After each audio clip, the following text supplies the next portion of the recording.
Iron Mother, the afternoon had started clear, the way Arizona afternoons in October start clear, with a hard bright light that makes everything look slightly more itself than it actually is. The red rock, more red, the scrub brush, more silver, the highway, more white. By 4 o'clock, the sky to the west had begun to change. The clouds came in from the desert, the way desert clouds always come without apology and without warning. And by the time the rally had reached its final hour, the first drops were falling on the gravel parking lot of the Rusty Iron Tavern, turning the ground dark in patches that spread and joined until the whole lot was a black mirror, catching and scattering every light around it. Chrome handlebars, the red of a dozen running lights, the white flash of a phone screen somewhere in the crowd held up to record what was happening here, which was something that would not happen again. And the engines. Even at idle 1,200, Harley-Davidson engines are not a sound so much as a condition, a vibration that exists in the chest wall and the back teeth in the underside of the sternum. It had been like that all afternoon ever since the last chapter had rolled in from the east and found its place in the formation. It was like that now in the rain, in the early dark that the clouds had pulled down ahead of the actual night, a sound you did not hear so much as inhabit. Dorothy Callahan stood on a makeshift stage at the back of the raised platform behind her son. She was 68 years old and small in the way that certain women become small, over time not diminished, but condensed everything unnecessary worn away by decades of work until only the essential remains. Her gray hair was plastered to her skull by the rain that had come on in the last 20 minutes. Her hands, scarred from 40 years of restaurant work, gripped the edge of the wooden platform that someone had bolted together from 2x4s and painted black. She wore her son's spare leather jacket, and it hung on her frame like borrowed armor. The sleeves too long, the shoulders too wide, the weight of it, something she had not expected. Her son stood in front of her, closer to the edge of the stage facing the crowd. Holt Callahan was 6 feet 3 inches of muscle and stillness, the kind of man who takes up space not through aggression, but through sheer presence, the way a large tree takes up space in a field. He was 42 and looked like his father had looked at 42, which was a thought Dorothy had learned over the years to let pass through her without letting it land. Same broad shoulders, same way of standing with his weight slightly forward, always ready. Same blue eyes that missed very little and forgave even less. He had been speaking for 12 minutes and his voice had been carrying through the rain and the engine rumble with the quality of a man who learned to project command before he learned to want to. Dorothy watched her son. She watched the crowd beyond him. 1,200 faces turned toward the stage with the full attention of people who understand that the thing happening in front of them is not a performance. And then, because Declan had spent years teaching her to watch what most people did not think to watch, she watched the rooflines. That was when she saw it. A point of red light thin as a needle moving across the wet leather of Holt's back, dancing upward, settling on the center of his chest directly over his heart and going still. Time did not slow down. That is a lie people tell about moments like this, that the world becomes graceful and unhurried, that the mind achieves a perfect clarity that allows for deliberation. What actually happened was faster than thought and older than language. Dorothy Callahan's body remembered something her mind had not consciously accessed in 33 years. She was standing in a classroom at Camp Pendleton, California. She was 34 years old and 8 months pregnant and present under protest at a threat awareness seminar the Marine Corps had scheduled during the 1 week her husband Declan was supposed to come home on leave. The instructor was a grim-faced staff sergeant who explained without emotion and without softening that military spouses were sometimes targeted as leverage. He had shown slides. He had spoken about laser sighting systems, about what the small red dot meant, about how the human brain processes danger faster than language, and how training was simply the process of making the body respond before the brain had finished its sentence. If you see a red dot, the sergeant had said, you move first and think later. Dorothy moved. She did not calculate the odds. She did not experience the moment of paralysis that strikes most people when the world reveals its capacity for sudden violence. She simply launched herself forward from behind her son, her hands connecting hard with the back of his leather jacket. The word coming out of her mouth not as a decision, but as something that had been waiting 33 years to be said. Holt, he turned at her voice. Her hands hit him. He stumbled, sideways, caught off balance by the force of her, by the fact of it. The rifle crack split the wet air a fraction of a second later. The round was a .308 fired from 200 yards from the roof of a building on Meridian Street that commanded a clear line of sight to the stage. It passed through the space where Holt Callahan's chest had been half a breath before. It found flesh, but not his. The impact hit Dorothy like a car door swung open at full speed. Her left shoulder exploded in a whiteness that was not quite pain, yet just force and heat, and the sudden knowledge that something had changed in her body that could not be unchanged. She spun halfway around. Her legs decided they were done with this day. Holt's arms caught her before she hit the stage. She could see his face above her. Rain, his mouth moving. Words arriving from somewhere much farther away than his face. She wanted to tell him that she was not scared. She wanted to tell him that this was simply what mothers did, that it was not a sacrifice if it was the only possible thing that she had known since the day he was born, that she would step in front of anything the world pointed at him. She had made that decision 20 years before he was old enough to understand it. She tried to say something. The world went dark. 8 days earlier. The Sunday morning sun came through the east-facing windows of Callahan's Route 66 diner at exactly 7 o'clock, laying gold stripes across the worn linoleum floor, the way it had done every clear morning since 1984. The light was not remarkable.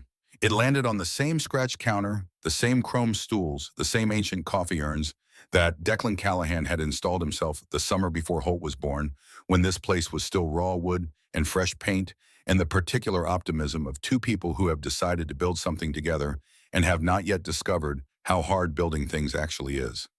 Dorothy was behind the counter at 5:30, as she had been every morning for 4 decades. She cracked eggs and laid bacon and sliced the sourdough she had started the night before, and her hands moved through these tasks the way water moves through familiar channels, without thinking, without effort, because the grooves were already there and had been there for so long that the work and the woman had become one thing.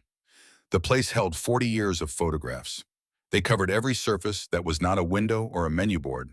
The grand opening in 1984, Dorothy and Declan cutting a ribbon, while her mother stood behind them, looking skeptical, in the way mothers look skeptical at things their children are risking everything on. Declan in his army dress uniform at their wedding, 26 years old, and so clean-shaven that Dorothy sometimes looked at that photograph and could not quite believe it was the same man who had come home from the Gulf with a beard and a quietness that had taken 2 years to fully soften. Baby Holt in a high chair with syrup on his forehead. Teenage Holt standing beside his first motorcycle, a battered 1978 Sportster he had bought with grass-cutting money and rebuilt in the garage every weekend for 6 months, learning from Declan, who believed that a person who could not fix what they own did not truly own it. And behind the cash register, the photograph that mattered most. Declan in desert camouflage, tan and lean and young, his arm around a pregnant Dorothy, both of them squinting into the camera in the hard light of a California afternoon. The back of that photograph bore her handwriting in blue ink, December. Remember your promise. Come home to us, M. He had come home, broken in ways that took years to fully understand, changed in ways that never fully changed back, but home. And that had always been the thing that mattered. The bell above the door chimed at 6:18. Earl Dunning moved through the door the way he had moved through it every morning since the Clinton administration. 78 years old Korean War veteran, retired school teacher, widower for 11 years. He wore the same canvas jacket he wore in all weather and carried the same battered thermos he brought because, as he had explained to Dorothy on no fewer than 100 separate occasions, he did not trust any establishment's coffee to be strong enough for the first cup of the day. The diner's coffee he accepted for the second cup, which was a ritual she had long since stopped finding amusing and had arrived at finding simply true, the way many things about Earl were simply true. He settled onto his stool at the far end of the counter, the stool nearest the window, and set the thermos down and looked at the street outside. Copperstone was waking up in the unhurried way of desert towns on Sunday mornings, the light still coming at a low angle, and the air still holding the last of the night's chill. Earl watched the street, then he watched Dorothy. He watched her hands specifically, which were moving through the breakfast prep with their usual competence, but which, if you had been watching them for enough years to know what they looked like when something was wrong, showed a faint tremor in the left one.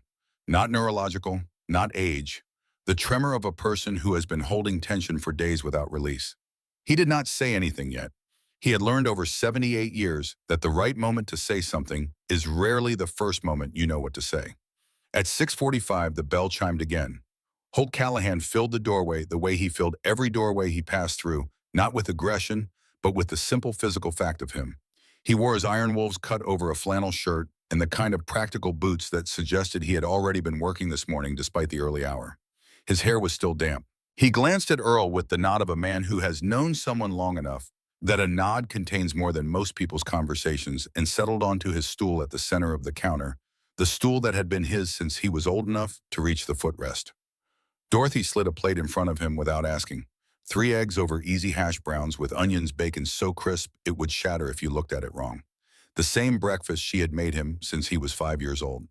The same breakfast Declan had eaten at this counter for 20 years before him. Holt picked up his fork. He looked at his mother. He set the fork down. Your hands are shaking, Ma. Getting old. You are not old. I'm 68, baby. 68 isn't old, not for you.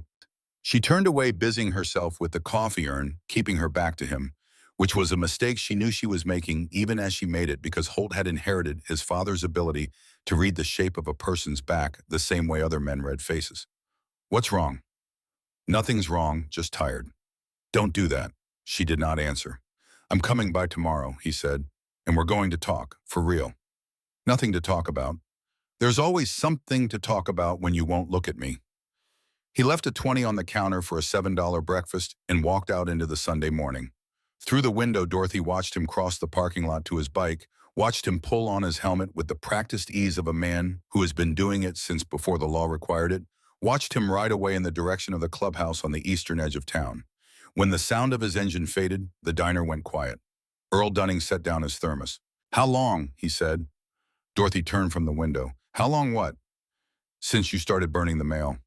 She looked at him.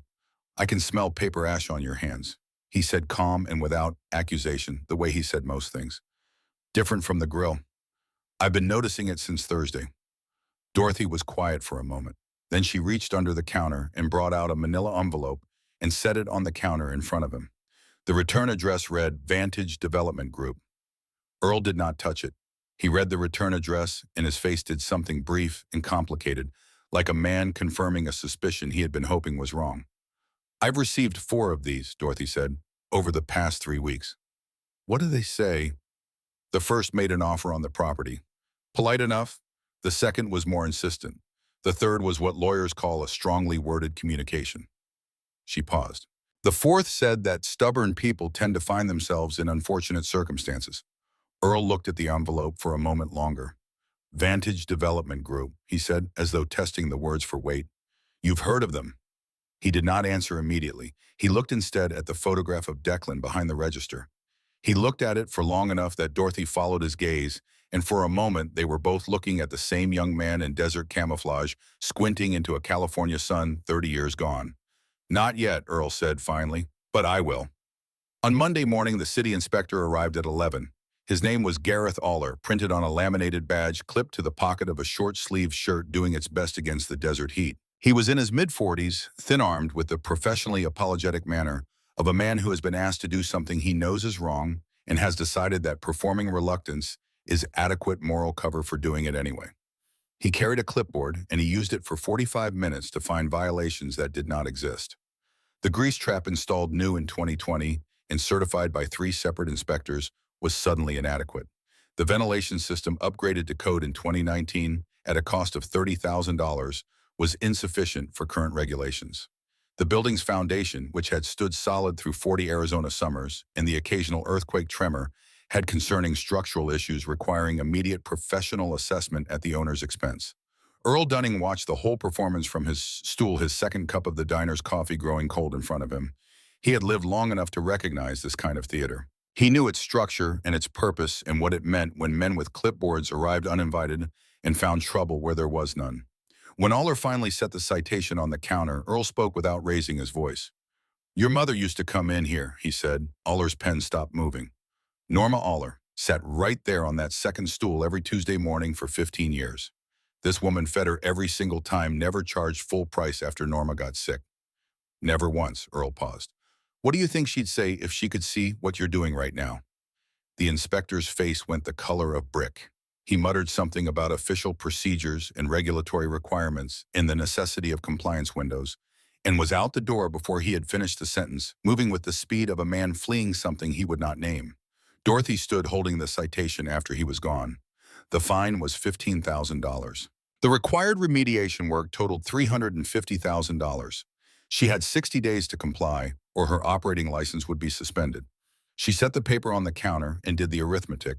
And when the arithmetic was done, she picked up the old rotary phone on the wall, the one Declan had salvaged from a demolition site in 1985, because he liked the weight of it, and called Ruth Calloway. Ruth had been practicing law in Copperstone for 30 years. She had short gray hair and sharp eyes, and the voice of a woman who had heard every variety of lie told in every variety of register and was no longer surprised by any of it. "Bring everything you have," Ruth said. "I'll file an appeal on the inspection by Wednesday. It'll buy us time." "How much?" "30 days, maybe 45 if we're fortunate and the judge is paying attention." "And the money they're demanding?" A pause that contained its own answer. "Work on one problem at a time, Dot." Tuesday brought the bank. The call came at 10 in the morning from a voice that was young and measured and practiced at delivering bad news in language designed to obscure rather than clarify. "Irregularities in the loan documentation," the voice said. The bank needed her to come in. The word urgently was used more than once. Dorothy's mortgage had been in good standing for 15 years. She had never missed a payment, never been late, not once in 15 years. She had refinanced in 2009 with paperwork she kept in a fire-rated box in the back office because Declan had always said to keep everything, and she had listened because Declan was usually right about things like that. The loan balance was $86,000. They wanted it called in full. She stood in the back office after hanging up with her hands still on the receiver and the sounds of the kitchen coming through the door and the photographs of their life surrounding her, and did the new arithmetic. $350,000 in false remediation costs, $86,000 in called loan, $436,000 in 60 days. She did not have it. The diner made enough to keep the lights on to pay Lenny and her 2 part-time servers to stock the walk-in refrigerator and keep the coffee good. It did not make anything close to $400,000. It had not made anything close to that in any year since the recession of 2008. She thought about calling Holt. The thought lasted exactly as long as it took her to see with the precision available only to a mother the expression that would cross her son's face when she told him. She had seen that expression before. She had seen it the time a drunk driver had clipped her truck in the grocery store parking lot, and Holt had spent 3 days finding the man not to hurt him, she believed, but because he needed to do something with the feeling. She had seen it the time a health inspector 20 years ago had given her a failing grade in what even the city had later acknowledged was a clerical error, and Holt had showed up at the inspector's office with 7 members of the club and stood in the parking lot for 4 hours without going inside or saying a single word to anyone.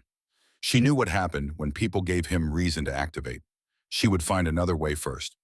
That afternoon, she sat across from Ruth Calloway in the small office above the flower shop on Garrison Street and spread everything on the desk. The health inspection citation, the bank notification, all 4 of Vantage Development Group's purchase offers, and the most recent letter with its suggestion about stubborn people finding unfortunate circumstances. Ruth read everything twice without speaking.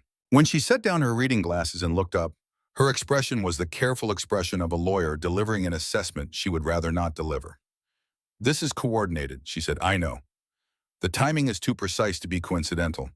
The inspection, the bank pressure, the escalating offers. Someone is applying force from 3 directions simultaneously." She paused. "Someone with substantial resources." "The development group, Vantage." Ruth shook her head. "Vantage is a front. The man who signs their correspondence, Preston Wade, was a prosecuting attorney in Phoenix until 4 years ago. He had a clean record and a decent reputation. Then he abruptly resigned and moved into real estate development with money that does not come from any salary he ever made in public service." She folded her hands on the desk. "Wade doesn't have the reach to orchestrate this. He can't pressure a city inspector and a regional bank and run a coordinated campaign. There is someone behind him." "Who?" "I don't know yet, but I'll find out." She pulled out a legal pad. "In the meantime, we fight the inspection on the merits. Every alleged violation is documentable nonsense, and I can document it. We challenge each one individually, demand the underlying data, force them to defend fabrications in writing. That costs them time and creates a paper trail they will not want." She paused. "The bank situation is more complex but not insurmountable. They can call a loan for documentation irregularities, but they have to prove the irregularities exist. They won't have the proof because the problem doesn't exist. I'll demand full disclosure." She looked at Dorothy directly. "But I need you to understand something. This is going to get worse before it gets better. People who can do what's been done here don't stop when they meet resistance. They escalate. Dorothy already knew that.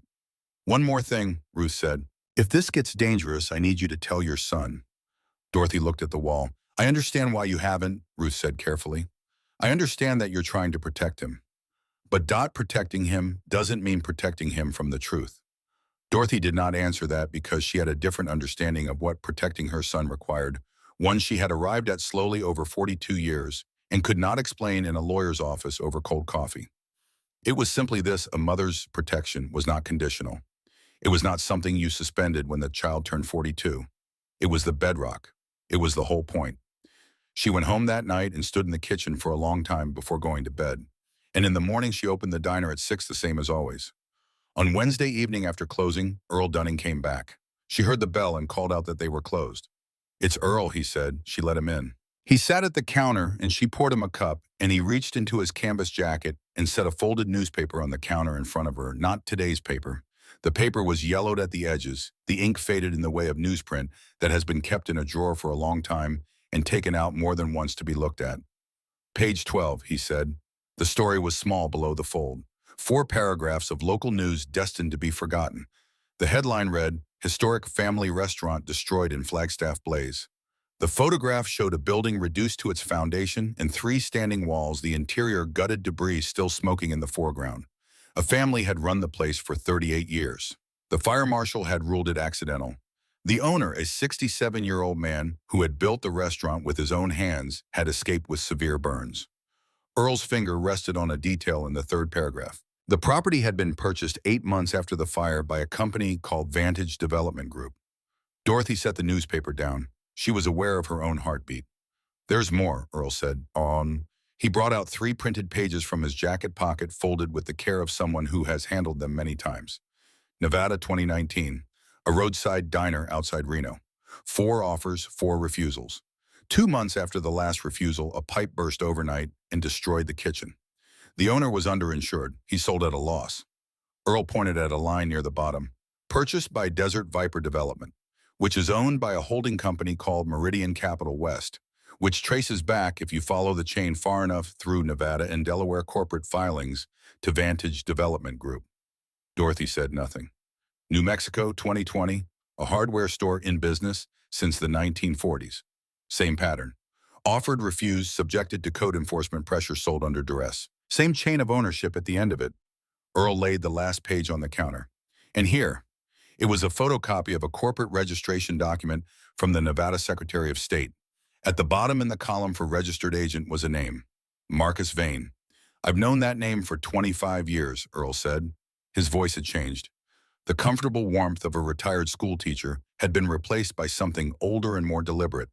The voice of a man choosing his words with the care of someone who understands that some words once said cannot be taken back. Declan knew it too. The kitchen was very quiet. The old refrigerator hummed its constant note. A truck moved somewhere on Route 66, and its headlights swept briefly across the wall of photographs, across Declan's face in the desert photograph, and then the light was gone. What do you mean? Dorothy said. Not tonight, Earl said. He stood and put on his canvas jacket. There are people you need to talk to first. And there are things I need to confirm before I say them out loud, because once I say them, they become real in a different way than they've been real in my head. He set his hand briefly on her arm, the touch of an old friend. Lock up tight tonight, Dot, and tomorrow morning tell your son. She did not sleep. She lay in the house she had shared with Declan for 34 years and stared at the ceiling and listened to the desert wind work its way around the building and thought about the careful way Earl had said her husband's name. The way of a person who has been carrying something for a long time and is not sure whether the right moment has arrived to set it down. Declan had been a quiet man about his service. Not damaged quiet, not the silence of a person haunted by what he had seen, but the quiet of a man who understood that some things do not translate across the distance between war and ordinary life, who had drawn a deliberate line between what he had been in the Gulf and what he was building here in this house, in this town, with this woman and this boy. He talked about the mechanics of it, sometimes logistics and engineering work, the construction projects he had managed in the later years of his service.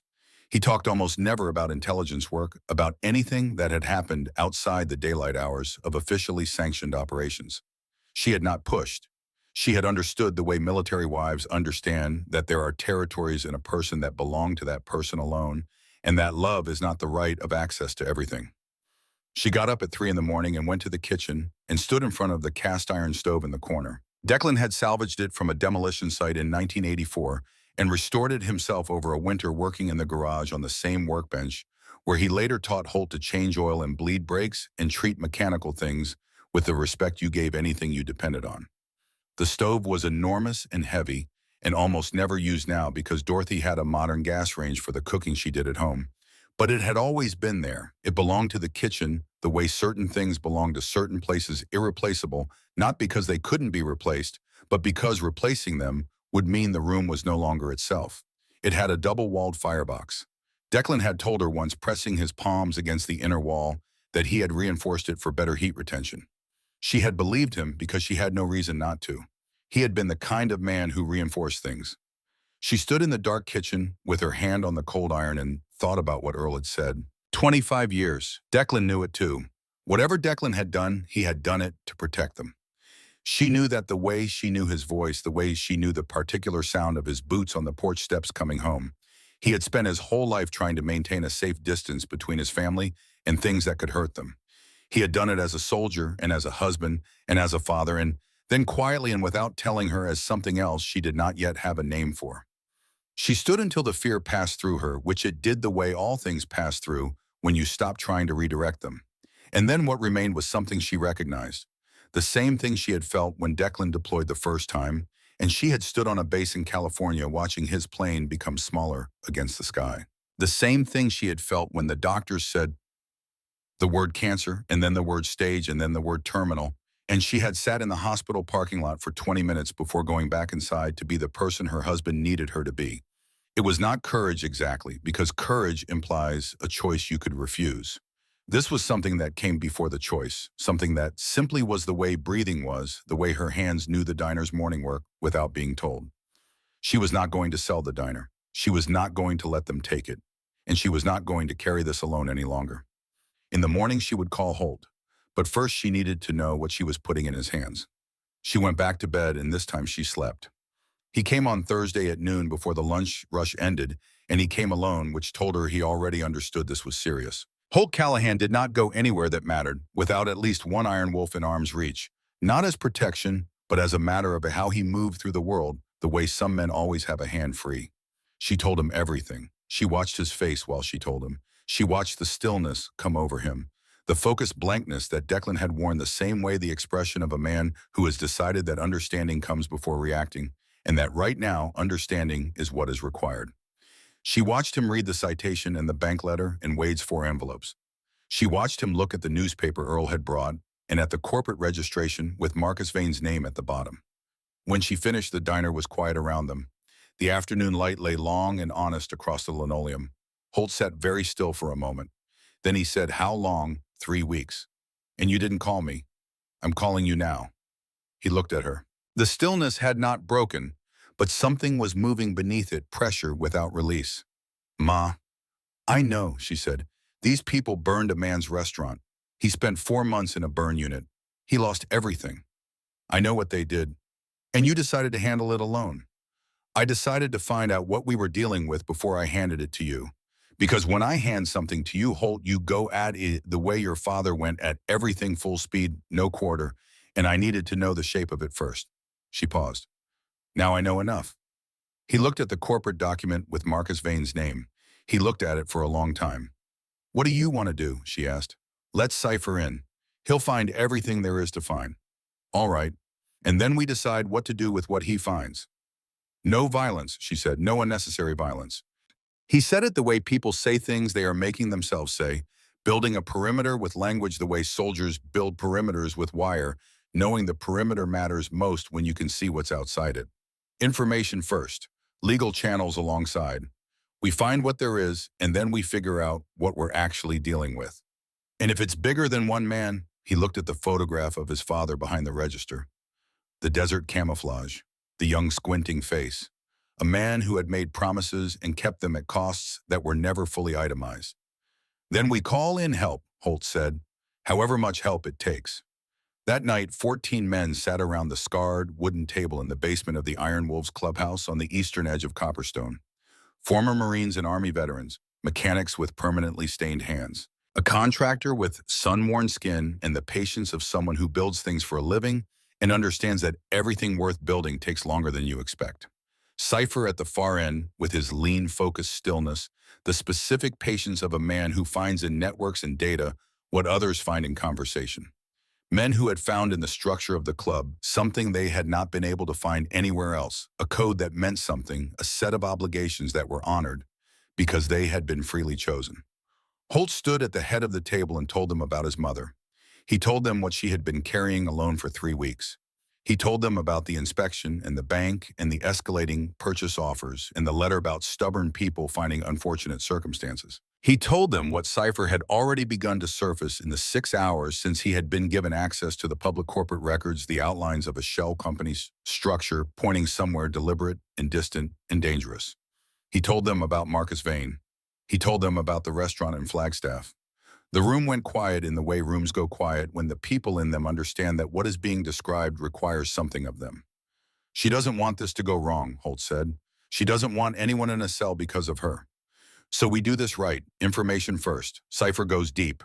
We find what there is to find, and then we make decisions based on what we know, not on what we feel. He looked around the table. But understand this. If they move against her again, if they put one hand on anything that belongs to her, I will call every chapter from here to the Pacific, and there will be no discussion about how to respond. No one at the table spoke. No one needed to. After the meeting, after the last set of headlights had swept out of the parking lot and the clubhouse had gone quiet, Holt drove to his mother's house on Sycamore Avenue and let himself in with the key he had carried since he was 17. He found her in the kitchen. She was standing in front of the old cast-iron stove with her hand on the lower front panel. Not the door, but the decorative section below it, the one with the scrollwork casting that Declan had always said he chose for the aesthetics. She did not turn when he came in. He hid something, she said. It was not a question. Holt stood in the doorway and looked at his mother, small and gray-haired, and still her hand on the cold iron of a stove his father had built with his own hands before either of them was who they had become. I think so, he said. I'm not ready to look yet. I know. I need to know more first. Cypher won't sleep, Holt said. We'll know more by morning. She nodded once and took her hand off the iron and went to bed. And in a basement across town, Cypher opened a laptop and began to pull threads from the dark fabric of shell companies and false fronts and legal instruments designed to make one man invisible. And by 4 a.m, he had found him. And what he had found was worse than any of them had expected. Part 2, when wolves ride, Cypher did not sleep on Thursday night. He worked the way he always worked, without urgency and without pause, with the focused stillness of a man who had spent 4 years at the National Security Agency, learning that important information is never where anyone expects to find it. It is in the gap between what a document says and what it omits. It is in the pattern made by 100 small transactions that individually mean nothing. It is in the name that surfaces once in a footnote of a corporate registration filed in a state chosen for its opacity, which then surfaces again under a different company name, in a different state, and then again like a thread that keeps appearing in different fabrics, but always originates from the same spool. The name was Marcus Vane. By 4 a.m, Cypher had a diagram that covered most of the clubhouse table and a stack of printed pages, and something that was not just information, but a history. Holt arrived at 7:30 on Friday morning with Ironside and 2 senior members, and Cypher spread everything across the table without preamble. Marcus Vane was 58 years old. On paper, he was a real estate developer and investor with holdings across 5 states, principally Nevada, Arizona, California, and New Mexico. He had a public presence maintained at precisely the level of visibility required to appear legitimate, and no more the calibrated minimum of a man who understood that being seen in the right places is the cheapest form of protection money can buy. Beneath the paper, the structure was something else entirely. Cypher had found the shell companies first. Vantage Development Group registered in Nevada. Its parent, Meridian Capital West, also Nevada. Meridian's parent, a Delaware holding company called Stratford Land Partners. Stratford's beneficial owner, buried under 2 more layers, in a trust structure in the Cayman Islands, was Marcus Vane. This was the surface, and the surface was almost routine in its familiarity. What Cypher had found under the surface was not routine. Through access channels that Holt made a policy of not asking about in specific terms, Cypher had located a database compiled by a private intelligence firm that aggregated public records, court filings, insurance claims, and property transactions across the country, and cross-referenced them against known organized crime investigations. Marcus Vane appeared in that database 11 times across 7 states over 16 years. The pattern was identical in every case. A family-owned property, multiple purchase offers made and refused, an escalating sequence of pressure, regulatory inspections, code enforcement actions, banking complications. When the pressure failed to produce a sale, something physical occurred. A fire 3 times, a structural collapse once, a sudden catastrophic failure of a gas main twice. In every case, the physical event was ruled accidental by local authorities. In 4 of the cases, the ruling authority was later found to have accepted payments from entities connected to Vane's network. In every case, the property was sold at a fraction of its value in the aftermath, and the buyer was always a company that traced back eventually to Marcus Vane. Gustavo Reyes had been 67 years old when his restaurant in Flagstaff burned. He had built it with his own hands starting in 1983 and had refused 3 offers from Vantage Development Group before his building burned on a Tuesday night in October of 2021. The fire started in the kitchen. The fire marshal ruled it a grease fire. That fire marshal was arrested 14 months later for accepting bribes in an unrelated case involving a commercial property in Scottsdale, and when investigators examined his records, they found evidence suggesting the Flagstaff ruling had been purchased. But by then the trail had gone cold, and the restaurant was a parking lot, and Gustavo Reyes had spent 4 months in a hospital burn unit and lost everything. Holt listened to all of this without moving. When Cypher finished, the basement was quiet enough to hear the building settle. Ironside cracked his knuckles, slow and deliberate, a sound like breaking wood. He was 64, a Vietnam-era Marine who had come to the club 30 years ago after 2 careers and 1 bad marriage, and had found in its structure something that felt more like home than anything that had preceded it. He looked at the papers on the table, the way he looked at problems in general, with the patience of a man who has learned that looking at something long enough usually tells you what to do about it. 3 suspected murders, Ironside said. 3 that I can connect through circumstantial chains, Cypher said.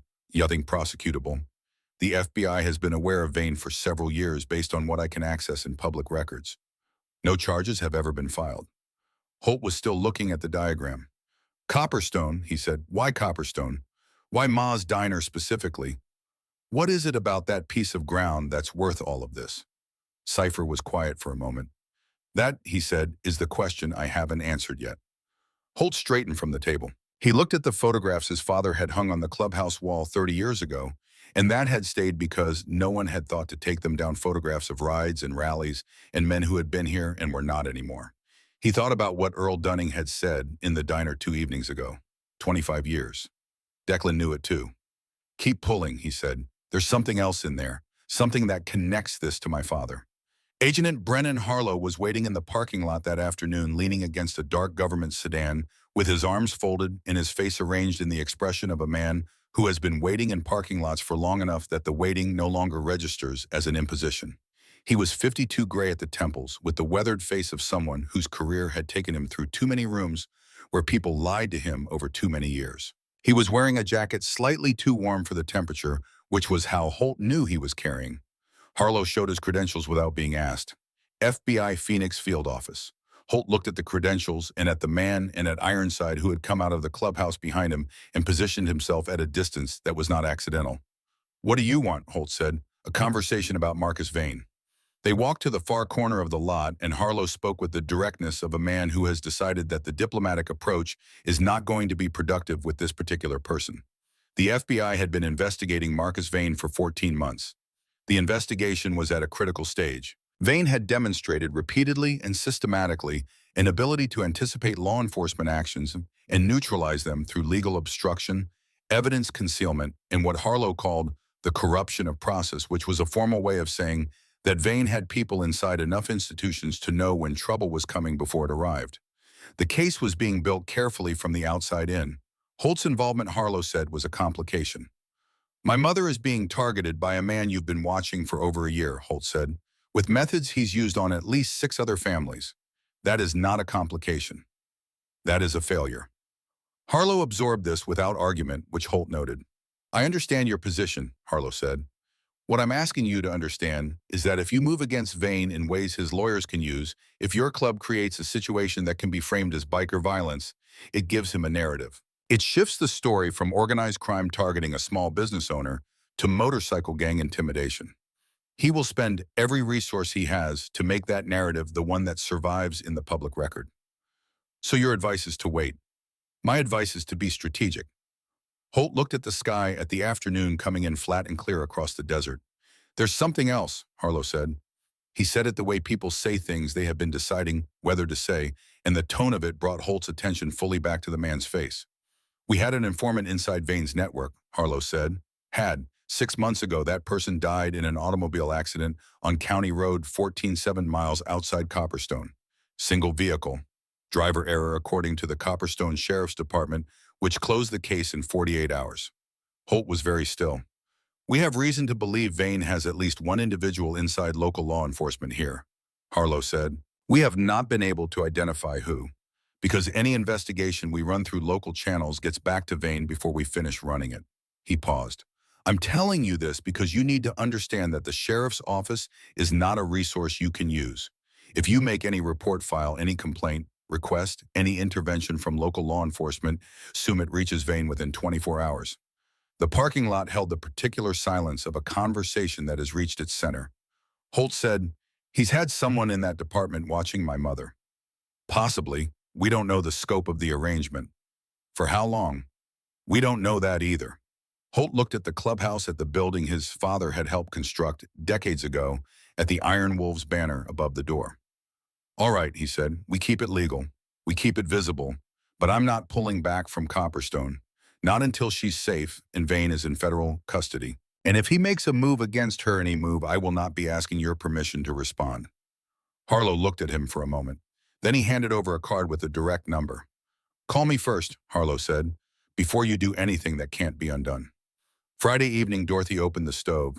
She had decided on the drive back from Ruth Calloway's office, where Ruth had told her that the appeal was filed and the bank had been formally challenged and the legal strategy was in motion, but that the legal strategy alone was unlikely to resolve the underlying problem because people with Vane's resources pursued multiple angles simultaneously and legal processes moved at their own speed regardless of the urgency of the situation.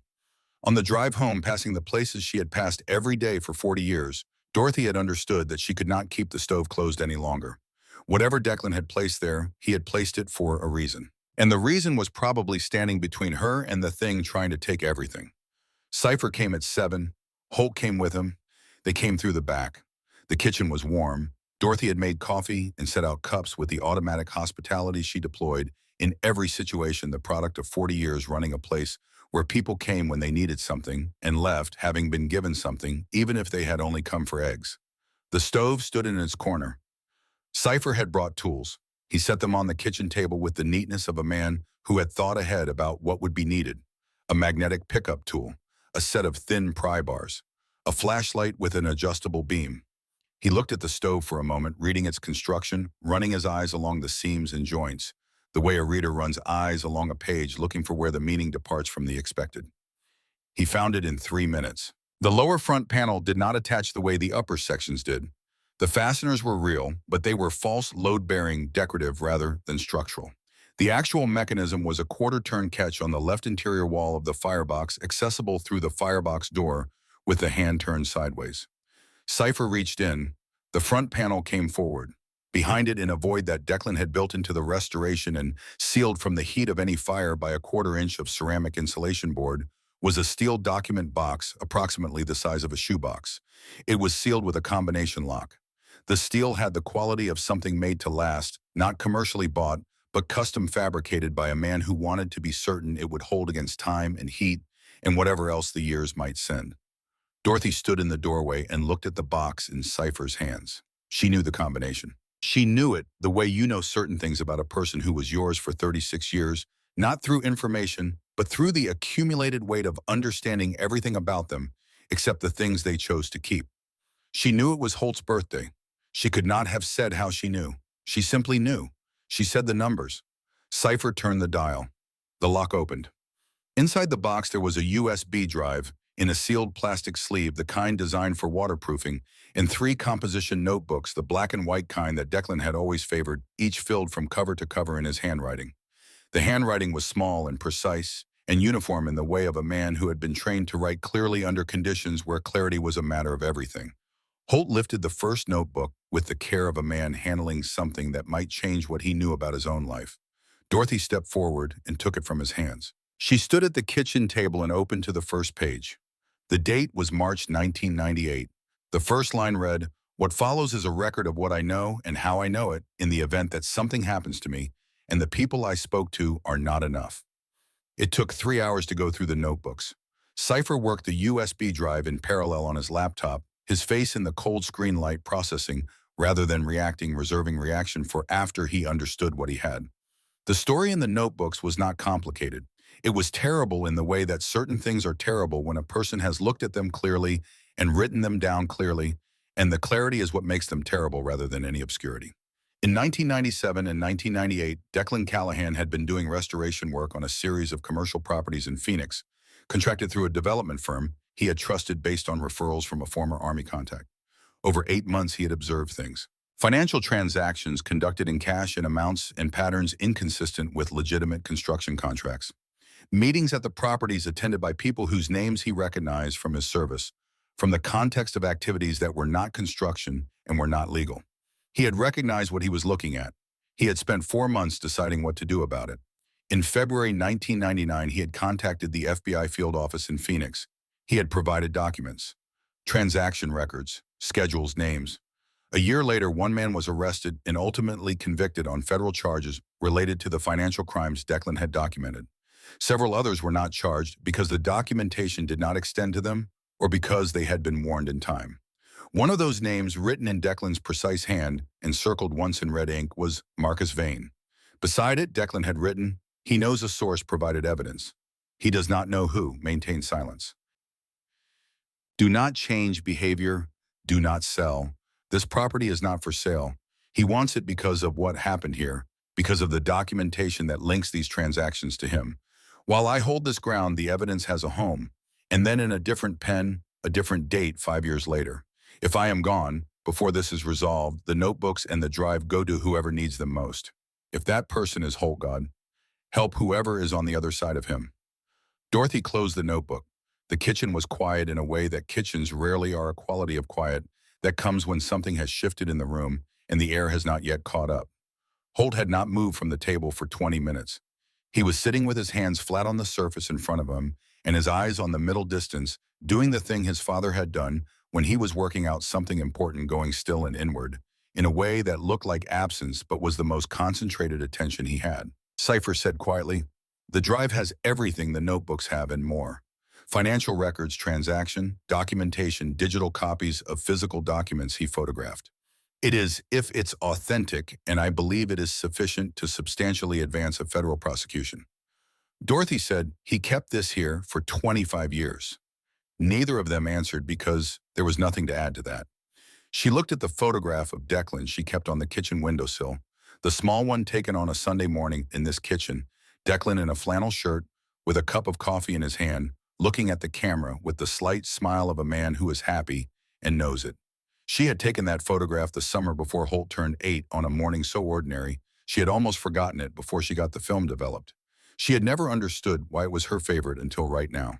Because in it, he was just a man in his kitchen on a Sunday morning holding his coffee. Not a soldier, not an informant, not a person carrying something he could not tell his wife. Just a man who had built something with his hands and was standing in it. She said to no one in particular, "He was trying to keep it away from us." "Yes," Holt said. "He thought if he held on, if we stayed, if the diner was still standing and we were still in it, then whatever he'd done was protected and we were protected." "Yes, for 25 years. "Yes." She was quiet for a moment. Then she set her hand flat on the notebook's cover and let herself feel the full weight of what her husband had done. He had spent 25 years quietly standing between his family and a man who would have destroyed them if he had known there was a living witness to what he had been. Declan had done it not with weapons or confrontation. He had done it with presence. With the simple daily fact of still being there, still opening the diner, still living on the same piece of ground until cancer had made presence impossible. And even then he had planned ahead, had thought beyond his own death to the moment when he could no longer stand between them himself. Had left behind something that could stand for him. Dorothy stood up. "Cypher," she said, "make 3 copies of everything. One goes to Ruth Calloway, one to Agent Harlow, one back in the stove. And the originals. The originals stay where Declan put them. She went to bed. This time she slept well. On Saturday morning, the first motorcycles came from Phoenix. Forge arrived ahead of his chapter, which was his habit. He rode a dark red Road King he had built from components over 4 years and maintained with the attentiveness of a man who regards mechanical work as a form of discipline. He was 57, 6'4", with a beard that reached his chest, in the hands of someone who had been doing physical work since before he was legally allowed to be paid for it. He had been president of the Phoenix chapter for 11 years and had known Holt since before either of them was the person they had become. He found Holt in the parking lot of the Rusty Iron Tavern at 6 in the morning, and they embraced briefly in the way of men who have been through enough together that a handshake alone cannot contain it. "How many?" Holt asked. "Phoenix brings 280. Tucson called last night. They're riding at 825 strong. Flagstaff 320. Vegas called this morning." Forge paused. "Word travels," he said. "I need everyone to understand what this is and what it isn't," Holt said. "The FBI is watching. Vane's people are watching. Every minute we're here, we're on camera from angles we can't see. We do nothing that can be framed as aggression. Not a word, not a gesture, not a movement that can be clipped and taken out of context." "I'll make sure," Forge said. "I think he'll try something." Forge looked at him. "I think he's the kind of man who decides that the answer to a large crowd is a larger action," Holt said. "The people he's gone after before were alone, and they broke because alone people break. I want him to understand the variable has changed." The Phoenix chapter rolled in at 9 that morning, 280 bikes in formation, throttled low out of respect for the sleeping town, their sound settling over Copperstone like a change in weather. They parked in the rows Ironside had organized on Main Street, backing in with the precision of men who have done this before, and when the engines cut off, the silence that followed was not empty, but charged the silence of an army that has arrived and is waiting for what comes next. Tucson came by noon, Flagstaff by 3. Las Vegas arrived as the sun was setting, their headlights strung out along the highway in a line that had no visible end. By nightfall, 800 motorcycles stood in the streets of Copperstone. By morning, the count was 1,200. The residents of Copperstone woke Sunday morning to a town that had been transformed while they slept. Some looked out their windows and felt afraid, which was understandable. 1,000 motorcycles parked on your streets overnight is not a sight that triggers calm by reflex. But others came outside. Earl Dunning was at the diner at 6, same as always. He walked to his stool past a row of bikers who had spread their bedrolls in the parking lot and were still wrapped in them in the morning cold. He stepped around them carefully and went inside and sat down and accepted his cup of coffee and looked out the window at the town he had lived in for 78 years and what it had become overnight. "They came," he said. "They came," Dorothy said, "all of them. 1,200 and change last count." Earl was quiet for a moment. "Declan would not know what to do with this," he said. "He'd know exactly what to do with it," Dorothy said. "He'd make them all breakfast." Earl laughed, a sound Dorothy had not heard from him in some time, and the sound of it was good in the quiet morning diner. At 9 o'clock, when the sun was full above the mountains and the streets were alive with the movement of 1,200 men finding their formations, Holt came to his mother's house. She was waiting on the porch. She wore her jeans and a blue blouse, and her hair pulled back the way she always wore it, and she was holding his spare leather jacket folded over her arm. She had washed it. He had not asked her to and had not expected her to, and yet he was not surprised. "You ready?" he said. "Have been for a while." He helped her onto the back of his Road King, told her where to put her feet, reminded her to lean with the turns. "Hold on tight," he said. "Always do," she said. They rolled out of Sycamore Avenue and onto Main Street and into the company of 1,200 men who turned toward the sound of the engine, the way certain things turn toward certain other things, not because they have been told to, but because it is simply what they do. What happened as they moved through the center of Copperstone was not something Holt had planned. The residents who had come out to watch began to respond. It started with a woman on the corner of Main and 3rd Elderly in a house dress who began to clap. Her neighbor joined her. Then a man across the street, then 4 people in front of the hardware store, then more spreading down the block in both directions until the entire visible length of Main Street was lined with people who had come out of their houses and were standing in the October morning and applauding a 68-year-old woman on the back of her son's motorcycle.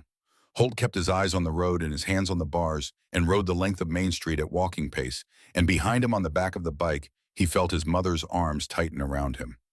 At the town square, Ironside helped Dorothy dismount. She stood and looked at 1,200 men arranged in the open space and in the streets beyond it, leather cuts marking them as men who had ridden from Phoenix and Tucson and Flagstaff and Las Vegas and New Mexico and places further still, who had gotten on their bikes in the dark and ridden through the night to be standing here in the morning sun of a small Arizona town because one of their own needed them here.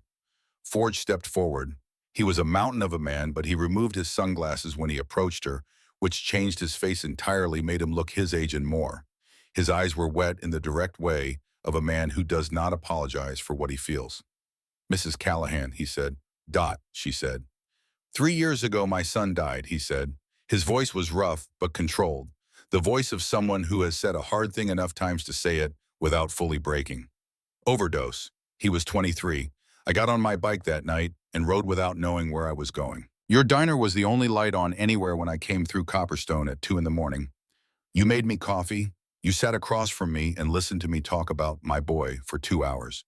You didn't ask who I was or what club I rode for. You just listened." He stopped for a moment. "Today," he said, "I come back." One by one, others stepped forward. There was no signal and no announcement. It happened the way certain things happen in groups of people who share a common understanding of what matters. The veteran from Tucson, who had broken down on Route 66 in a thunderstorm and found the diner's back door unlocked and a dry place to sleep and coffee in the morning and no bill on the table. The man from New Mexico who had come in one December night wearing one club's colors and found those colors no longer his to wear, and who had sat at Dorothy's counter for 4 hours while she went on working and asking nothing and eventually talking to him the way a person talks to someone who needs to hear that their life is still a life. The older man, silver-haired, who said only that she had called the VA for him once when he could not do it for himself, and that he had not understood at the time that this was the kind of thing a person could simply do, pick up a phone on behalf of someone sitting across the counter, and that understanding it had changed something in him. By the time the last man had spoken, Dorothy was crying. She was not trying not to cry. She stood in the morning sun with tears on her face and did not reach up to wipe them because the moment was large enough that diminishing it would have been its own kind of wrong. "I don't know what to say," she said. Forge said, "You already said it. You said it every morning for 40 years. A chant started somewhere in the back of the crowd, quiet at first, barely audible, then growing with each voice that joined it until it was rolling forward through 1,200 throats and was no longer a sound so much as a force, something physical and warm. Dot, dot, dot." Dorothy Callahan, who had spent her entire adult life taking care of other people and asking nothing in return, stood in the center of it and understood perhaps for the first time that she was not alone. Had not been alone, not for a single day, though she had been carrying herself that way. 3 blocks away, 4 dark SUVs were parked on a side street. Agent Harlow had been there since 7 in the morning with a team of 6 agents from the Phoenix field office, positioned where they could observe without making their presence conspicuous, though he had not entertained any illusion of actual invisibility. 1,200 bikers noticed everything. He had expected that. He had not expected the residents to come out. He had not expected the chanting. He watched it from behind the window of the lead vehicle and revised his assessment of the situation, because what was happening in the town square was not a demonstration of force in the way he had anticipated. It was something more complicated, and in a way he was still working out the specifics of more powerful. His phone rang. Phoenix, the duty officer. "Vane's compound in Las Vegas," the officer said. "We've picked up unusual activity this morning. Financial movement. Encrypted communications to a number we've been tracking for 8 months. "Whose number?" "Derek Ash, former Army Ranger. Discharged 5 years ago under circumstances the Army prefers not to discuss publicly. He's been off the grid for 18 months. Last known location, Albuquerque." Harlow was quiet for a moment. "Pull everything we have on Ash," he said. "Get me Vane's communication logs for the last 48 hours. He ended the call and looked through the window at the square at the woman in the center of the crowd with tears on her face and her arms around herself. He found Holt at the edge of the gathering and walked to him. "A man named Derek Ash," Harlow said without greeting. "Former Ranger. Vane has been in contact with him in the last 24 hours. We don't know his current location, but we know what he does for people like Vane. Has done it twice before that we can establish." He paused to make certain Holt understood what he was saying. When men like Vane are cornered, they don't calculate the way rational actors calculate. They cannot be seen to retreat. The cost to their standing in the world they operate in is too high. Watch your mother. Watch every elevated position within 400 yards of the stage. and call me the moment anything feels wrong. Harlow walked back toward the SUVs. Holt stood and looked at the square at his mother among the 1,200 men who had come for her. He found Ironside. Elevated positions, he said quietly. Every rooftop, every window above ground level, every structure within 400 yards of the stage. Eyes on all of it now, and someone with a clear view of whatever has a clear view of the stage. Ironside moved without a word. By the time the clouds built over the western desert in the late afternoon, the rally had been going for 6 hours. The march had happened first 1,200 bikers walking in silence through downtown Copperstone, boots on pavement, no engines, no shouting, just the sound of people moving together with purpose. Residents had lined the streets for the whole length of it. Some in doorways, some on the sidewalk, some standing in the road itself, having decided that standing in the road was where they needed to be. When the march returned to the square, Holt climbed onto the flatbed truck that had been backed up to serve as a stage. The first drops of rain were beginning to fall, and 1,200 men settled into the weather, with the indifference of people for whom outdoor discomfort is not a reason to stop doing something that matters. Dorothy stood at the back of the stage behind her on, flanked by Ironside and 2 senior members on either side. She had wanted to stand beside Holt. He had asked her to stay back and stay sheltered, and she had agreed because she understood the request was not about appearances. Holt looked out at 1,200 faces turned toward him in the rain. He spoke about what this town was. He spoke about what his mother had built in it and why it mattered that people who built things deserved to keep them. He spoke about the family his father had believed in and his mother had lived. He spoke carefully and without excess because he was his father's son, and his father had always believed that the shortest distance between 2 people was the truth stated plainly and without ornamentation. Dorothy stood at the back of the stage and listened to her son's voice in the rain and felt the weight of everything that had brought them to this moment, the 4 decades of work and the 3 weeks of fear, and the notebooks in the stove, and Declan's careful handwriting, and the 25 years he had spent standing between them in something they had not known existed. She watched the crowd. She watched the buildings beyond the crowd. She watched the roof lines. Because Declan had taught her to watch roof lines, and the lesson had been sitting in her for 33 years, waiting for the moment it was needed. And she had learned enough in the past week to understand that the moment might be now. That was when she saw it. A point of red light on the leather of Holt's back, moving upward, settling on the center of his chest directly over his heart and going still. 33 years collapsed into a single moment. She moved. She was not aware of deciding to move. She was simply moving her body, doing what it had been taught to do in a classroom in California when she was 34 years old, and 8 months pregnant and furious at the timing of a seminar she had not wanted to attend, launching herself forward from the back of the stage, her hands connecting hard with Holt's back.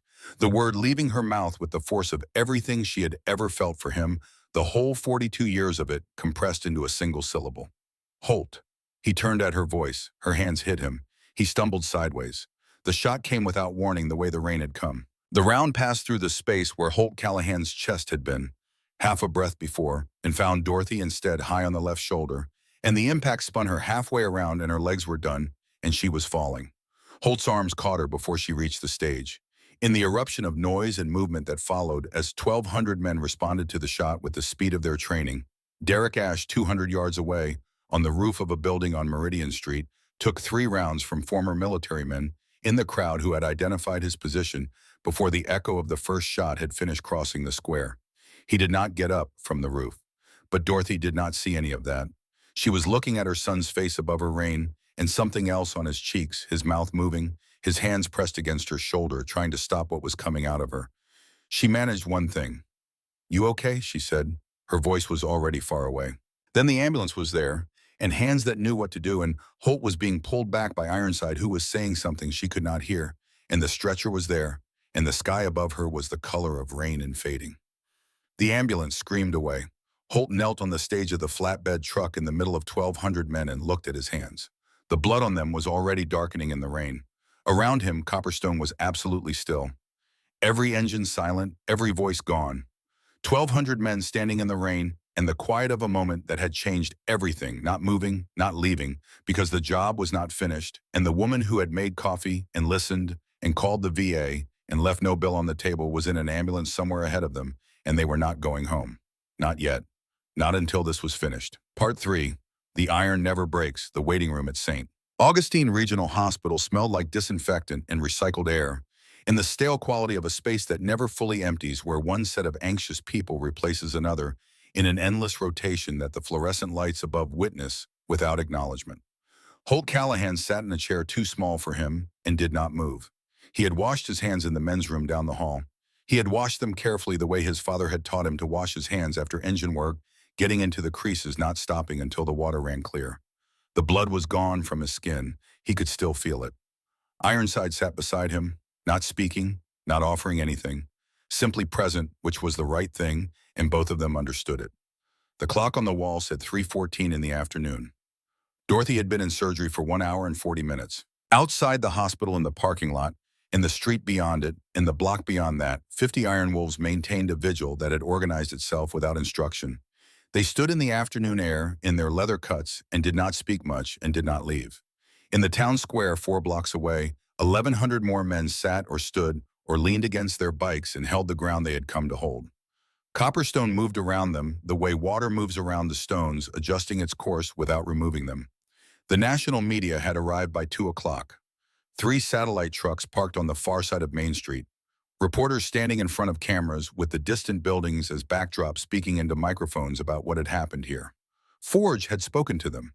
He had done it the way Holt would have wanted, standing in front of the cameras with the directness of a man who has nothing to hide and nothing to perform. He told them who Dorothy Callahan was and what she had built, and why 1,200 men had ridden from across the American West to stand in this town. He told them about the man in Flagstaff and the burns over 60% of his body. He told them that what was happening in Copperstone was not a biker story. It was an American story about what happens when someone with unlimited resources and no conscience decides that an ordinary person's life is a resource to be consumed. The cameras recorded all of it. By evening, it was everywhere. Holt did not watch any of it.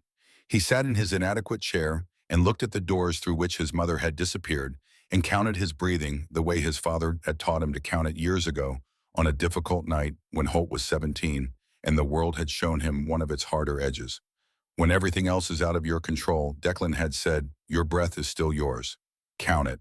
4 and hold. 4, 4 out. It doesn't fix anything, but it keeps you in the room. Holt breathed. He stayed in the room. At 5:47, a doctor came through the doors. She was in her mid-40s, still in her surgical scrubs, a mask hanging loose around her neck, with the exhausted eyes of someone who had just spent 3 hours doing precise and demanding work under conditions that required everything she had. Holt was on his feet before she had crossed half the distance. She looked up at him, registered the size of him, and did not flinch. Mr. Callahan Soyo, yes. Your mother is remarkable. She said it without sentiment, in the tone of a physician stating a clinical observation after observing something she did not expect. The round fragmented on impact with her scapula. We had 3 separate fragments to locate and remove. One nicked the subclavian artery, which accounts for the blood loss. Another was seated near the clavicle, which complicated the extraction. She paused. She is alive. She is stable. The next 48 hours are critical for infection risk, and the recovery will be significant. Physical therapy for 3 to 4 months before full function returns to the left arm. But she is through the surgery and she is strong. Holt stood very still. She lost nearly 3 units of blood, the doctor continued. She'll remain sedated through tomorrow and possibly into the day after. Her body needs the rest. Can I see her? You can sit with her. She won't know you're there. That's all right, Holt said. I'll know. The doctor led him through the doors and down a corridor and into the intensive care unit, where the sounds of the waiting room were replaced by the sounds of machines performing the work of monitoring. Dorothy lay in a bed surrounded by equipment tubes running from both arms, her left shoulder immobilized, and dressed her face in the particular stillness of medicated sleep. She looked small. She had always been small, but in the hospital bed, against the white of the sheets and the blue of the hospital gown, with the machines marking her every heartbeat in their patient electronic sequence, the smallness of her was something Holt had to stand with for a moment before he could move toward her. He pulled a chair to the bedside and sat down and took her right hand in both of his. It was cold. He rubbed it gently between his palms. Ma, he said. His voice was very quiet. I'm here. The machines beeped their indifferent rhythm. The doctor says you're going to be fine, which I could have told them without the surgery. You've been telling me what's fine and what isn't for 42 years, and you've never been wrong about it. He paused. There are 1,200 brothers outside. They're not going anywhere. I'm not going anywhere. He looked at her face. Vane is going to be in a federal cell before you wake up. I'm going to make sure of that. He did not say that this was his fault. He thought it. He had thought it every minute since the shot, turning it over and examining it the way you examine a structural failure, looking for the precise moment where the decision had produced the outcome. He had brought 1,200 men to Copperstone and made his mother a visible symbol at the center of something visible, and Vane had responded to visibility with a rifle. He had known Vane would respond. Harlow had told him. He sat with that for a long time in the beeping quiet, holding her cold hand. After a while, the hand was warmer. Harlow found him in the hospital corridor at 7 that evening. Holt was standing against the wall with a cup of machine coffee, cold now that he was not going to finish. Harlow came without the jacket, which meant he was not carrying, which was either a gesture of good faith or a calculation about what this conversation required. Holt did not spend time deciding which. Derek Ashe is in surgery, Harlow said. 2 rounds in the left leg, 1 through the shoulder. He'll live. He's talking. What's he saying? Vane contacted him 12 days ago. The arrangement was financial, same as previous engagements we're aware of. Ashe has worked for Vane twice before, both times outside our ability to prosecute due to insufficient direct evidence. He's provided phone records, encrypted communication logs, payment transfer documentation from an account we've been trying to connect to Vane for 2 years. A pause with different weight. And one other thing. Holt looked at him. Ashe says Preston Wade is his first cousin, Harlow said. They grew up together in Kingman. Vane found the connection and used it. He told Wade that Ashe was being brought on for private security work, standard contractor arrangement, nothing beyond that. Wade didn't know Ashe was here as a shooter. When we brought Wade in this afternoon and showed him what Ashe had been positioned to do, he sat in the interview room for 4 minutes without saying a word. Then he asked for a pen. He wrote, Holt said, for 2 hours. Everything. The structure of the pressure campaign against your mother, the identity of the city inspector and who he answered to, the banking arrangement and the executive who facilitated the loan call, the names of 2 municipal officials receiving payments. Harlow paused. And a financial trail that leads directly and documentably to Marcus Vane. Holt was quiet for a moment. He thought it was just real estate, he said. Those were his exact words. He understood he was doing something legally questionable. He did not understand he was part of a campaign that had included arson and murder, and today attempted murder. Harlow looked at the corridor. Whether that's entirely true or whether it's the accounting of a man limiting his exposure, I can't tell you. But it's what he gave us. And Vane, here Harlow's expression shifted. In motion, he said. His Las Vegas compound was empty when our tactical team arrived at 6 this evening. He had a 3-hour head start minimum. We have the warrant issued, his known associates under surveillance, his financial movements under tracking. He ran, Holt said. Yes. And my mother is upstairs with tubes in her arms, and he has a 3-hour head start, and you're telling me this in a hospital corridor. I understand what I'm telling you. Do you? It was not a question. Mr. Callahan. Harlow's voice was level in the way of a man who has delivered this kind of news before and has learned that level is what's required. I am going to find Marcus Vane. I have 14 months of active investigation, 2 cooperating witnesses, and a financial trail that is more complete right now than it has ever been. I am going to put him in a cell where he will spend the rest of his life. How long? I don't know. Holt set the cold cup down on the windowsill beside him. He straightened to his full height and looked at Harlow with everything the last 48 hours had put in his face. I will not break the law, he said. I will not give you or anyone else a usable charge. But I am staying in Copperstone. Every man who rode here is staying in Copperstone. And we are going to make it impossible for anyone connected to Marcus Vane to conduct a single dollar of business in this town until he is in your custody. He paused. If you don't like that, you are welcome to try moving 1,200 bikers whose chapter mom is in intensive care upstairs. Harlow held his gaze for a moment. Then he reached into his shirt pocket and handed over a card with a direct number written on it in pen. When we find him, Harlow said, you'll hear it from me first. He walked to the elevator. Holt picked up the cold coffee and looked at it and put it back down. Outside the occupation of Copperstone continued. It was not a violent occupation, and it was not technically an occupation in any legal sense that law enforcement could act upon. It was 1,200 men exercising their legal right to be present in public spaces, on public streets, in front of businesses they chose not to patronize. But its effect was complete. By Monday morning, every business connected to Preston Wade's development network had stopped functioning. not through threat or confrontation, but through the simple and absolute fact of presence. The men who would have entered those buildings could not do so without walking through a corridor of iron wolves who stood in silence and watched, and the effect of being watched by that many people who had ridden that far and were not going home was sufficient. Appointments were canceled, contractors did not arrive, deliveries were rerouted.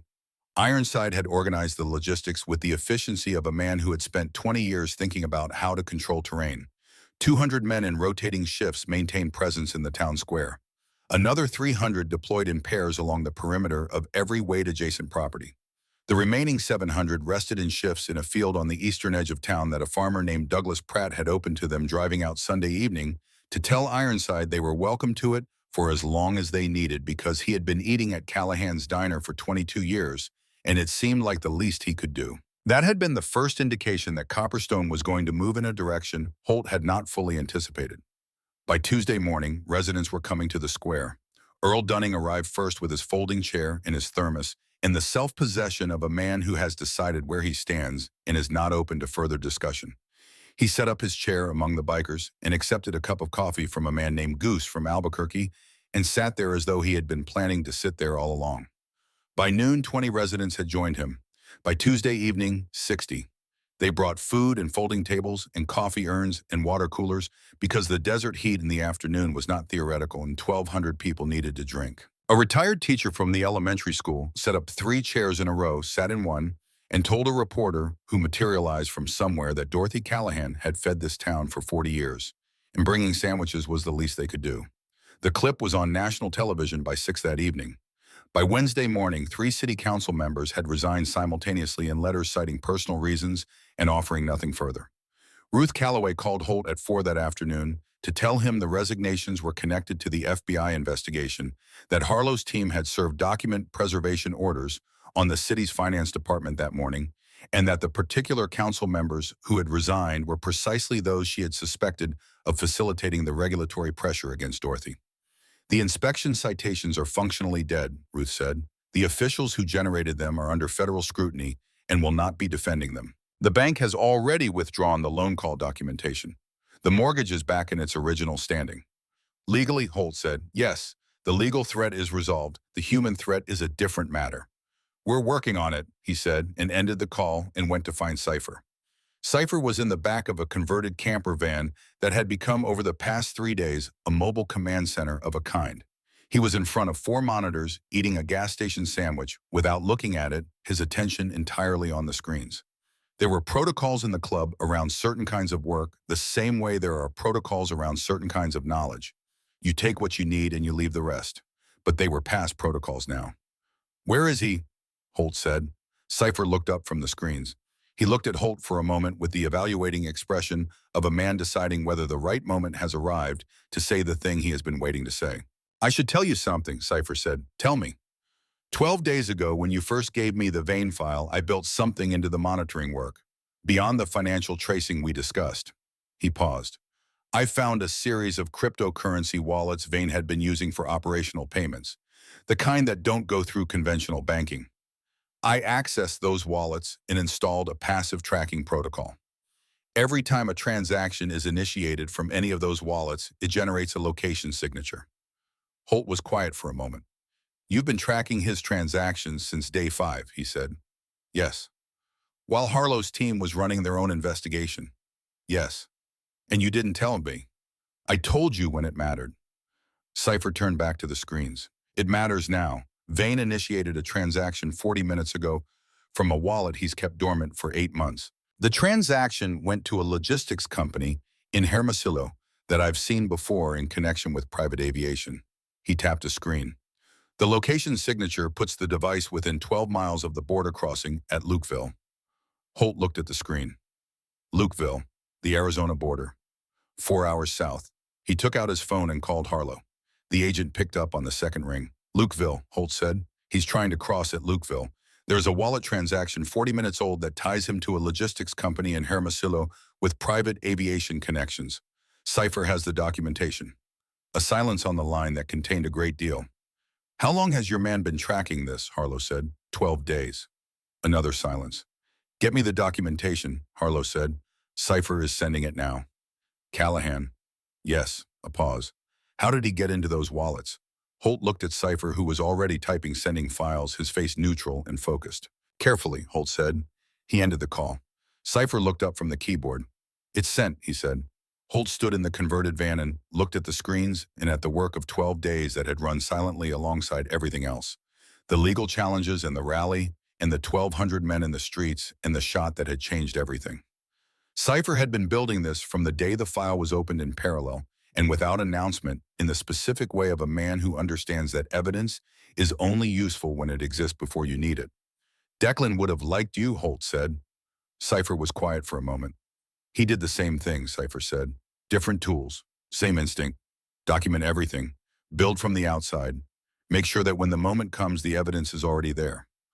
Holt thought about the notebooks in the steel box in the stove, the precise handwriting, the dates and names and transaction records preserved for 25 years against a moment that had taken a quarter century to arrive. Yes, he said, he did.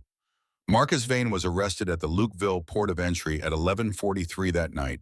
He was traveling under a passport in a name that was not his, accompanied by one associate in a vehicle registered to a company in Nevada that traced back through 4 layers to a holding company in the Cayman Islands.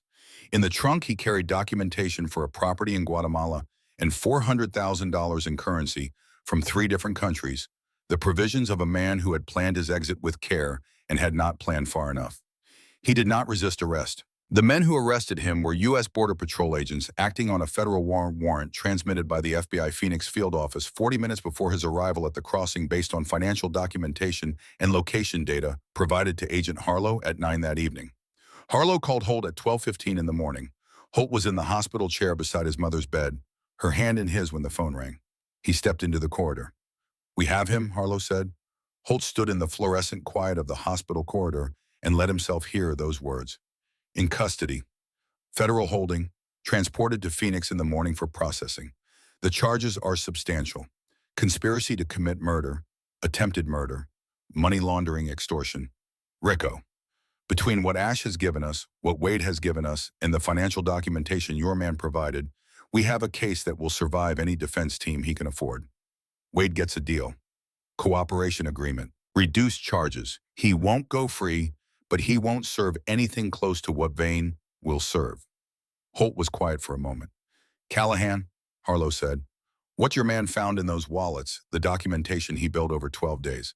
I've been in this work for 22 years, and I've worked with civilian sources in situations I won't describe in detail, and what Cypher did is among the most methodically complete pieces of evidence construction I've seen. He paused. You played us the whole time, Harlow said. Holt was quiet for a moment. We played smart, he said. My father taught us that. He heard Harlow exhale. Your mother, Harlow said. How is she stable? They say she's strong. She is, Harlow said. I've watched a lot of people in extraordinary circumstances. She is the strongest person I've seen. Holt said, thank you for calling. He went back to his mother's room and sat down beside her bed and took her hand and sat with her in the dark and the quiet and told her very softly that it was done, that Vane was in federal custody, that the diner was safe, that Declan's work had held for 25 years and had finally done what he had built it to do. The machines beeped their steady rhythm. She did not respond. He told her anyway because she had spent 42 years telling him things when he was not quite ready to hear them, and this was simply the same practice moving in the other direction, the same love wearing a different direction. On the morning of the 4th day, Dorothy opened her eyes. The room was pale with early light. Her left shoulder was immobilized and the machines were beeping, and the hand holding hers was warm and large and unmistakably his. She looked at her son. He was asleep in the chair, his head on the mattress beside their joined hands. His face in sleep, looking younger than it did awake, closer to the face she remembered from when he was small, and the world had not yet fully pressed its shape into him. She squeezed his hand. He was awake instantly, the way soldiers wake completely, and without transition, fully present before he had finished arriving. He looked at her. His face did something she had seen it do only twice before in 42 years. Once when Declan died, and once when Holt had come home from his own difficult years, younger and harder, and trying to find his way back to himself. The face of a man for whom relief and grief share the same address because they have been housed together for the same long duration, and releasing one releases the other. Ma. Water, she said. Her throat was fire. He reached for the cup and held the straw to her lips, and she drank, and it was lukewarm and tasted of plastic and was the best thing she had ever had. She looked at the room, the light, the machines. What day? Wednesday. You've been under for 4 days. Vane. Federal custody since Monday night. He's in Phoenix. The charges are serious and the evidence is complete. He's not going anywhere. She was quiet for a moment, letting it settle. The diner. Safe. The inspection citations are dead. The loan call was withdrawn. Everything is safe, Ma. She looked at him. His face still had the relief in it, the release of something held a very long time. You okay? She said. He laughed. It was short and not quite controlled, the laugh of a man surprised by an emotion arriving at an unexpected moment. Then he pressed her hand between both of his and bent his forehead down to rest on them, and was quiet for a moment that she let be quiet. I'm okay, he said. Now. She reached up with her free hand and put it on the back of his head, the same gesture she had made when he was 5, and scraped his knee, and when he was 17, and the world had been unkind, and when he was 30, and his father was dying, and there was nothing to do but be present for the person in front of you. Good, she said. Outside the window, 4 stories down in the parking lot, 50 iron wolves were standing or sitting in the morning. One of them looked up and saw the light change in the 4th floor window and said something to the man beside him, and within 3 minutes, every person in that parking lot knew that Dorothy Callahan had opened her eyes. The sound that rose from the parking lot was controlled and deliberate, the sound of large men choosing to express something without frightening the people on the floors above and below, but it was unmistakable in what it was.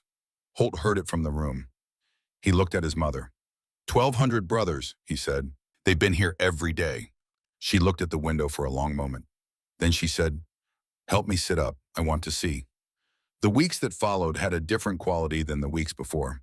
The occupation of Copperstone wound down the way a tide winds down gradually, with the town filling back into the spaces the bikers had held, and the bikers departing in groups over several days, heading back to Phoenix and Tucson and Flagstaff and Las Vegas and the other places they had come from, each group stopping at the diner on the way out of town to say goodbye to Dorothy, who was not yet behind the counter, but was sitting at a booth by the window, with her shoulder in a sling, receiving each of them with the same full attention she had always given the attention of a person for whom other people are not an interruption from the important work, but are the important work. Forge was the last to leave. He sat across from her in the booth for an hour, and they talked about things that had nothing to do with Marcus Vane or Preston Wade, or the bullet that had altered the architecture of her left shoulder. They talked about his son, about a trip he was planning to see a granddaughter born to his daughter in Montana 3 weeks before all of this had happened, about a motorcycle restoration project he had been neglecting for 2 years and intended to return to with the seriousness it deserved. When he stood to go, he reached into his saddlebag and brought out something wrapped in cloth and set it on the table in front of her. She unfolded the cloth. Inside was a cut, a leather jacket like the ones his brothers wore, but made with a precision that spoke of time and intention. The Iron Wolves patch on the back, the Arizona rocker below it, and across the back, in embroidery that had required a skilled hand and more than one sitting to complete the words that had been given to her by 1,200 voices in a town square that now felt like a place she had known her whole life, Iron Mother. Below the words, a small emblem, a lion's heart. You're not an honorary member, Forge said. His voice was rough in the way of a man who was being precise about something that matters. You're family. You have always been family. This makes it official. She touched the leather. She thought about the first day Holt had come home wearing his cut 20 years ago, how she had looked at the patches and the weight of it and had felt afraid of what it connected him to. She understood now what she had not understood then. The cut was not a symbol of danger. It was a symbol of belonging, of the commitment to show up when someone you had claimed as family needed you to show up, whatever the distance or the cost or the inconvenience. She had lived by that same principle for 68 years without knowing it had a name. Thank you, she said. Forge nodded once and put on his sunglasses and walked out to his Road King and rode away north on Route 66. The trial lasted 11 days in federal court in Phoenix and received the kind of national coverage that comes when a story contains everything that people recognize as essential ordinary people facing extraordinary wrongdoing. A woman who gave her body to protect her son, a community that refused to be intimidated. And at the end of it, the plain fact of what Marcus Vane had done, laid out in documentary detail, that was impossible to obscure, no matter how much money was spent trying. Derek Ash testified for 3 days. Preston Wade testified for 2. Cypher's financial documentation entered into evidence through proper channels under the guidance of a federal prosecutor who had been working organized crime cases for 15 years and recognized immediately what she had been given, formed the documentary spine of the prosecution's case. On day 7, Dorothy took the stand. She sat in the witness chair in her good clothes, her left arm in a sling, and told the jury what had happened to her family and her business in plain and careful language, the language of a person who has spent 40 years speaking clearly to people about what they need and what is available. She was in the chair for 4 hours. The defense cross-examination lasted 45 minutes.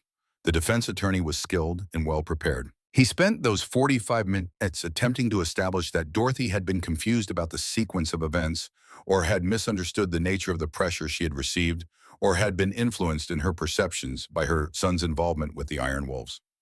Dorothy answered every question with the patience of a woman who has spent 40 years dealing with difficult people across a counter and knows that patience is not the absence of understanding, but the presence of it. When the attorney suggested that her perceptions had perhaps been colored by her relationship with the motorcycle club, she looked at him steadily and said, "My perceptions were colored by the letter telling me that accidents find stubborn people. I kept that letter. It's in evidence." The courtroom was quiet. The attorney moved on.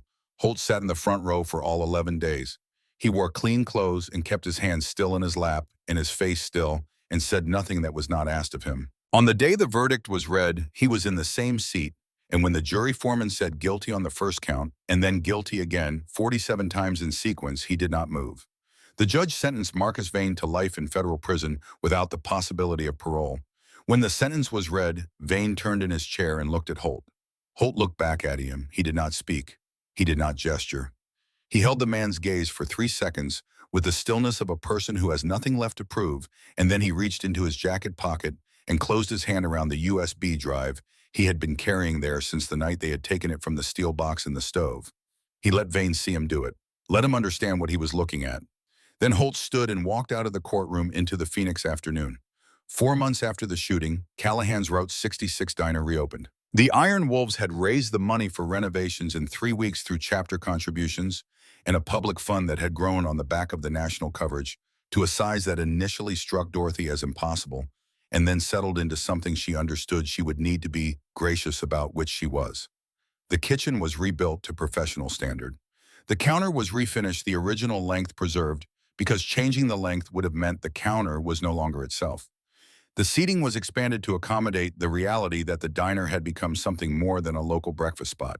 A section was added along the south wall for the photographs and letters and cards that had arrived from across the country during the months the diner was closed, 317 items by reopening day, from people who had watched the coverage and felt in ways they might not have been able to fully articulate that what happened in Copperstone was connected to something they understood about their own lives. The sign outside had been updated. It still read Callahan's Route 66 Diner established 1984, but underneath in smaller letters, Home of the Iron Mother. Dorothy was behind the counter at 5:30 on reopening morning. Holt had argued against this. She had listened to his argument with the full attention she gave all arguments and then done what she had decided to do before he started speaking. "I've been standing behind this counter for 40 years, she said. "I'm not stopping now." He looked at her for a long moment. "No," he said, "you're not." Earl Dunning was first through the door at 6, same as he had been for 30 years, and would be for as many more years as remained to him. He sat on his stool and accepted his cup and looked around at the renovated space with the critical appreciation of a man who has known a place for a long time and has opinions about what belongs. "It looks right," he said. "I think so too," she said. By 8 in the morning, the diner had more people in it than it had ever held, and Holt was in the corner booth with Ironside and Cypher and Forge, who had come back for the reopening, and the noise of the full room was the best noise Dorothy had heard in a long time. The noise of a space being used for its purpose by people who wanted to be in it. At noon, when the first rush had cleared, Holt came and stood beside her at the counter, and they looked at the room together. "Dad would be proud," she said. "Of you," he said. "Of both of us. You kept your promise to him. You kept mine. You took the bullet." She looked at him. "I was already there," she said. "I've been there your whole life. The bullet was just the day it was visible." He was quiet for a moment. Outside on Route 66, a string of motorcycles went past heading west, their sound filling the diner for a few seconds and then receding into the distance. We protected each other, he said. She put her hand over his on the counter. That's all it is, she said. That's the whole thing. That's all there ever was. 5 years later, Copperstone planned for the Iron Mother rally a full month in advance. What had begun as a commemoration had grown into something that required its own infrastructure, its own logistics, its own small army of volunteers from the town who had come to regard the annual arrival of thousands of motorcycles not as a disruption, but as a kind of homecoming. Something that belonged to the calendar of the town, the way certain things come to belong once they have happened enough times with enough meaning. The fifth rally drew 2,500 riders from 31 states. It raised $500,000 for a foundation that provided legal and financial support to small business owners facing pressure from corporate development interests, and for a veterans assistance program that Ruth Calloway had helped establish in the year following the trial, drawing on the model of what had happened in Copperstone and the question of what might have happened if Dorothy Callahan had not had the resources, the son, and the 40 years of quietly accumulated loyalty that she had. On the final morning of the rally, the town gathered in the square. The statue had been funded by the riders and built by a sculptor from Flagstaff who had spent 8 months on it, working from photographs and from 2 long conversations with Dorothy herself, though Dorothy had been resistant to both the project and the conversations, and had only agreed to them after Forge explained that the statue was not for her, but for the 1,000 people who had stood in that square and needed somewhere to put what they had witnessed. It was bronze. It showed a woman in motion pushing a large man to one side with both hands, her face carrying the expression not of heroism, which is a thing people perform, but of necessity, which is a thing people simply do when the moment requires it and they are equal to the moment. And suspended between her and the space behind her, rendered in bronze at a scale that required you to look for it, was a round of ammunition frozen mid-flight. The plaque at the base read, "Dorothy Callahan Iron Mother, who taught 1,000 sons the meaning of courage. Copperstone, Arizona." The date was the date of the rally 5 years past. Dorothy stood in front of it with Holt beside her, his arm around her shoulders, careful as always on the left side where the shoulder had healed, but carried its history in cold weather and in certain positions, and in the particular way she reached for things on high shelves now differently than she used to, accommodating something that had changed. She looked at the statue for a longer time. "It doesn't look like me," she said. "It looks exactly like you," Holt said. "I don't move like that. You moved exactly like that." She was quiet for a moment. "I don't deserve this," she said. "Ma, I mean it. I didn't do something extraordinary. I did the only thing there was to do. Any mother would have done it." "Not every mother was standing there," Holt said. "Not every mother had been taught to see what you saw. Not every mother had 40 years of building something worth fighting for and the courage to fight for it when it came to that." He paused. "You're the only one who did exactly what you did in exactly the way you did it. That's what the statue is for." She looked at it a moment longer. Around them, the crowd gave them space without making the space feel like distance. Earl Dunning was somewhere in the crowd, 83 now, and moving more slowly, but not by any measurable distance, slower in his opinions or his presence. He had told Dorothy when she had gently suggested that perhaps the travel was becoming too much that he intended to miss the rally at some point after he was dead and not a moment before. Holt's daughter was somewhere in the crowd too, on Ironside's shoulders, because at 3 years old, the altitude was something she was taking very seriously. She was named Declan Maggie Callahan, a name that had taken Holt 6 months to arrive at, and Dorothy 3 seconds to understand was exactly right. Forge was there. Ruth Calloway was there. Cypher was there, which was notable because Cypher was not a person who sought out large gatherings, but he had come to this one every year and showed no sign of stopping. From Route 66 in the distance, the sound of engines moved through the morning air, the way it always moved through the morning air in Copperstone, like weather, like something that belonged to the geography of the place and always would. That evening, after the rally had wound down and the riders had begun their gradual departure, and Copperstone had settled back into itself with the satisfaction of something completed well, Holt and Dorothy walked to the Rusty Iron Tavern parking lot, the lot where everything had changed. There was a plaque on the wall of the building now set into the brick at standing height, marking the place where she had fallen. Simple text. Her name, the date. Nothing else, because nothing else was needed. She stood and looked at it. The evening light was doing what evening light does in the Arizona desert, coming in at a low angle and turning everything it touched into something slightly more itself. The red brick, more red the chrome of the bikes, still parked in the lot, catching the light and throwing it back. "Do you think about it?" Holt asked. "Every day." What do you think about? She considered the question with the seriousness she gave to questions that deserved it. I think about your father, she said, about how much of what happened came from something he did 25 years ago. How he built the evidence and hid it and stood on that ground for 2 decades waiting for a moment that might never come. And how when the moment finally came, it came through us. She paused. I think about how you can love a person for 36 years and still be surprised by them after they're gone. Holt was quiet. Do you regret it? He said. The shoulder, the surgery, the months of recovery. She turned the question over in her mind the way she turned all serious questions over, giving it the time it deserved. The shoulder was the con, and she said, you don't regret the cow when the thing you bought was worth it, and you were worth it. You have always been worth everything. He looked at her. I should have protected you better, he said. I brought 1,200 men here and put you on a stage, and you brought 1,200 men here, she said, because you love me, because your father made you promise to protect me, and you have spent 8 years honoring that promise in every way you know how. She shook her head.